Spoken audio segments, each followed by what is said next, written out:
سلامونه دوستانو په خیر راغلی. نن درته د وردپریس د سیریز دریمه ویډیو جوړوم. په دغه ویډیو کې به موږ او تاسو نن زده کړو چې څنګه د وردپریس فایلونه انسټال کولی شو، یعنی وردپریس باندې څنګه عملی کار کولی شو. وردپریس انسټالیشن درته ښایم. سمه ده. نو د دې لپاره مخکې موږ هم یادونه کړې وه. راځو اول قدم کې به موږ او تاسو ایج خلاص کو او wordpress.org/download ته به راشو. دغه د وردپریس کوم فایلونه چې دي دغه ډاونلوډ وردپریس به تاسو کلیک کړئ، دغه ورژن به تاسو ډاونلوډ کړئ. دا چې ما مخکې له مخکې ډاونلوډ کړی دی، په تیرو ویډیوګانو کې تاسو ولیدل. راځو چیرې ډاونلوډ فایل ته راځو، ډاونلوډ ته راځو. ډاونلوډ کې موږ تاسو دغه فایل کنټرول سی اخلو. بیا چیرې راځو سی ډرایو ته راځو. په سی ډرایو کې زامپ ته راځو او په زامپ کې چیرې ځو ایچ ټي ډاکس ته راځو او دلته دغه فایل پیسټ کوو. راځو اوس ایج ته، چې ایج ته راغللو. ګورئ دوستانو، موږ تاسو لوکل هاست 90 ته راځو. 90 ته چې راغلو، دلته به وردپریس 6.42 زیپ فایل به له موږ سره موجود وي. سمه ده. دا چې دا په زیپ کې دی نو نه رن کیږي. راځو دغه ایچ ټي ډاکس ته بیا راځو، دغه فایل ایکسټراکټ کوو. سمه ده. ایکسټراکټ کوو یې ایکسټراکټ هیر. دا چې موږ څنګه ایکسټراکټ کړلو، د دې ټول فایلونه به دلته ایکسټراکټ شي. اوس راځو دوستانو، دا دی موږ تاسو ولیدل چې دوه فایلونه لرو، یو د زیپ ته، یو د وردپریس فایلونه دي. دغه زیپ فایل به موږ تاسو ډیلیټ کړو ترڅو مزاحمت نه وي شوی. اوس دوستانو راځو ریفریش وهو او وردپریس باندې چې څنګه کلیک وکړو، موږ تاسو به د انسټالیشن پیج ته ریډایرکټ کړي. سمه ده. دا وګورئ دوستانو،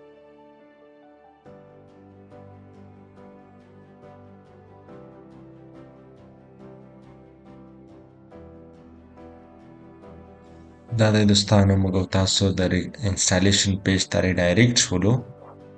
اوس په دغه پیج کې موږ تاسو انګلیسي انتخاب کړو. د انګلیسي څخه وروسته زموږ تاسو د ډیټابیس کنفیګریشن راځي. سمه ده. اوس دا ډیټابیس به موږ له کوم ځای ورته پیدا کوو. راځو دلته دوستانو زامپ ته، چې زامپ موږ تاسو دلته انسټال کړی دی. ګورئ دوستانو، په 3006 پورټ باندې اډمین چې څنګه کلیک کو، نو موږ تاسو به پی ایچ پی مای اډمین برخې ته ریډایرکټ کړي، چیرې چې زموږ تاسو ډیټابیس موجود دی. سمه ده. دغه ډیټابیس ته به راشو، دلته به ورته ولیکو لوکل هاست څخه وروسته 90، ځکه چې موږ تاسو پورټ بدل کړی دی. سمه ده. دغه دی موږ تاسو ډیټابیس ته ریډایرکټ شولو. اول دوستانو راځو دلته د ډیټابیس نوم یې غوښتی دی، یوزر نیم یې غوښتی دی، پاسورډ یې غوښتی دی، ډیټابیس هاست یې غوښتی دی. دغه شیان پکې په ترتیب سره جوړوو. له هر څه نه وړاندې موږ تاسو باید یو یوزر جوړ کړو. دلته چې هر ډول یوزرونه وي، نو اول موږ تاسو چی کوو، اډ یوزر، یو یوزر جوړوو. یوزر نیم ورته داخلوو چې مثلا افغان په نوم سره. سمه ده. افغان یوزر نیم شولو. هاست دی چې شی موږ ورته وایو چې مثلا لوکل هاست دی وي، او پاسورډ به هم ورکو. پاسورډ ورته ورکو 1 2 او 3. سمه ده. ویک پاسورډ ورکو 1 2 3. دا زموږ تاسو پاسورډ شولو. او دلته به زموږ ګلوبل پریویلیج چې کوم دی هغه به ټول ورته چیک آل کو او گو به ووهو.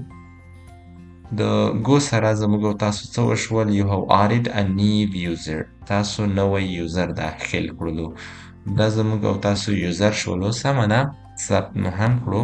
اوس راځو دلته چې غواړي د ډیټابیس نوم هم غواړي. راځو دلته په دې نیو باندې، دلته زموږ سره ډیټابیسونه دي، د پی ایچ پی مای اډمین ډیټابیس، د انفارمیشن، د ډېر ډیټابیسونه دي.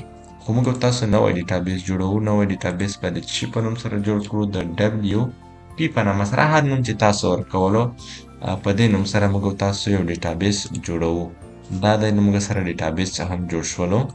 راځو دلته د ډیټابیس نوم ورکوو WP مو د ډیټابیس نوم مو افغان مو د یوزر نیم مو د یوزر پاسورډ مو چې ورکړی وو 1 2 3 دغه پاسورډ وو او ډیټابیس هاست مو لوکل هاست وو سمه ده دغه سبمیټ کوو اوس دوستانو راځو دغه پاسورډ یو ځل یې غلطه وو 4 مو ورکړل دلته څه راته وایي error establishing a database connection database سره connection ونه شولو موږ بیا ورته وایو چې نه دغه درې پورې پاسورډ وو دا وشو هم کو یعنی 1 2 3 پاسورډ مو ورکړل اوس یې سبمیټ کوو دغه دی connection وشولو run the installation run کوو چې مخکې څه راځي دغه دی دغه د ویب سایټ ټایټل دی چې موږ به زموږ ویب سایټ به څه په نامه سره وي زه ورته وایم چې د افغان په نامه سره وي ځکه چې موږ او تاسو به د زده کړې سره سم پروژه هم لرو چې دغه پروژه به د پورټفولیو ویب سایټ وي نو دغه ویب سایټ ته موږ ځکه د افغان نوم ورکړل یوزر نیم موږ ورکوو چې یوزر نیم دې هم افغان وي دغه هغه یوزر نیم دی کله چې موږ تاسو په خپل ویب سایټ کې تغیرات راولو نو دغه یوزر نیم باید زموږ په یاد وي افغان ته مو د افغان پاسورډ هم ورکړلو سمه ده چې موږ څخه هیر نشي کني کله چې موږ تاسو دغه ویب سایټ هاست کوو نو یوزر نیم او پاسورډ دواړه بدلوو افغان باید نه وي د سکیورټي په خاطر باندې سمه ده پاسورډ بیا هم کنفرم کوو ویک پاسورډ دی use of weak password سمه ده ایمیل کې به موږ تاسو خپل ویلیډ ایمیل ورکوو د دې په خاطر چې موږ تاسو دقیق هغه کوم ایمیل چې وي هغه خپل ایمیل مو ورکړی وي انسټالیشن دغه چیک به هم ولګوو انسټال وردپریس به د وردپریس انسټالیشن به سٹارټ شي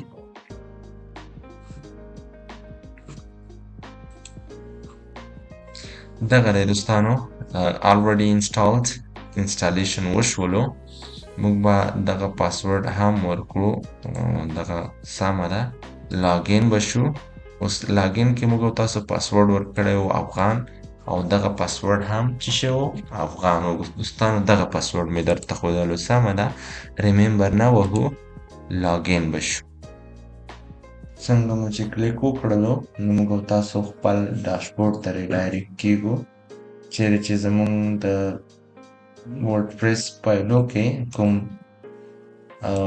اډمین پینل چې دی دغه اډمین پینل ته راغلو اوس دوستانو راځو ګورو چې دغه زموږ هغه ویب سایټ څنګه ښکاري واضح فورټ باندې کلیک کوو وردپریس باندې چې څنګه کلیک وکړو زموږ ویب سایټ به دا ډول شکل لري چې په دې کې به موږ تاسو کسټمایزیشن کوو سمه ده نو دغه به د وردپریس انسټالیشن ویډیو چې تاسو ته مې جوړه کړه هیلهمند یم چې ډېر څه به مو حاصل کړي وي ورڅخه تر راتلونکي ویډیو پورې چې موږ تاسو به د وردپریس پوره اورویو کوو چیرې به چې موږ تاسو د وردپریس ټول کمپوننټ پیژنو تر بیا د خدای په امان